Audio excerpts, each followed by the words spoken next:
बंसल जी, मैं जो है मुद्दे पे आना चाहूँगी। उसमें जो है ये बताइए कि वो क्या चैलेंज क्या किया था उन्होंने आपको, फिर आपने स्वीकार किया, उसके बाद वो वापस नहीं आए, क्या उन्होंने कहा था निर्मला जी को और आपने फिर क्या जवाब दिया था? उन्होंने ये कहा था कि मैं प्रेस रिपोर्टर हूँ और मैंने 3 घंटे उनको समुद्र के किनारे उनका इंटरव्यू लेके लिया था। मैंने देखा था तो वो हिप्नोटिज्म कर रही थी लोगों को, अपना फोटो दे रही थी, अपने फोटो से बता रही थी, तो वो ओशो की शिष्या थी, जबकि ऐसा नहीं था।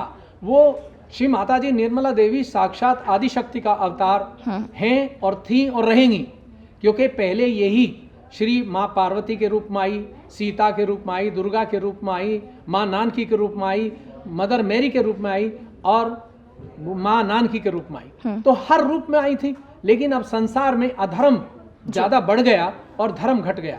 जब संसार में अधर्म बढ़ता है और धर्म घटता है तो उस परमात्मा को, उस खुदा को इस संसार में शरीर धारण करना पड़ता है।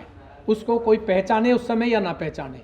लेकिन श्री माता जी ने कुंडली जागरण का जो कार्य किया था, ये पिछले युगों में भी हुआ है। गुरु नानक देव ने जी भी किया था, पैगंबर साहब ने किया, जीसस क्राइस्ट ने किया, लेकिन बहुत कम स्केल पे किया। श्री माता जी निर्मला देवी जो इस युग में आई हैं, ये आदिशक्ति के अवतार के पूर्ण शक्ति के साथ आई और इन्होंने हर इंसान को आत्म साक्षात्कार दे करके गुरु बनाया।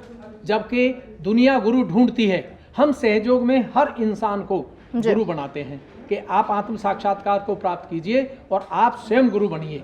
किसी को गुरु ढूंढने की जरूरत नहीं है। तो ये कार्य वो हर आश्रम में जाके जो गलत लोगों को मिसगाइड करते थे, कोई अब जैसे ओशो थे, वो सबसे ज्यादा सेक्स पे जोर देते थे, जो कि बिल्कुल गलत है।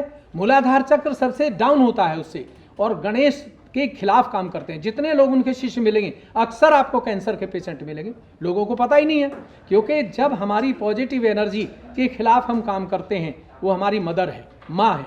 वो जब 4 महीने का बच्चा होता है तब गर्भ अवस्था में आती है, और जब हमारे प्राण छूटते हैं तब वो निकल जाती है।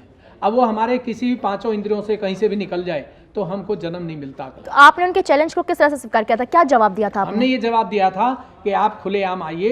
वो ओशो की शिष्या नहीं थी, वो इनकारनेशन थी, और उन्होंने हम सदगुरु का स्थान दिया हमको। हम आपके सामने प्रूफ करेंगे और पब्लिक के सामने करेंगे। मैंने वीडियो बना के डाला था उनको और उसका फिर कोई जवाब नहीं आया।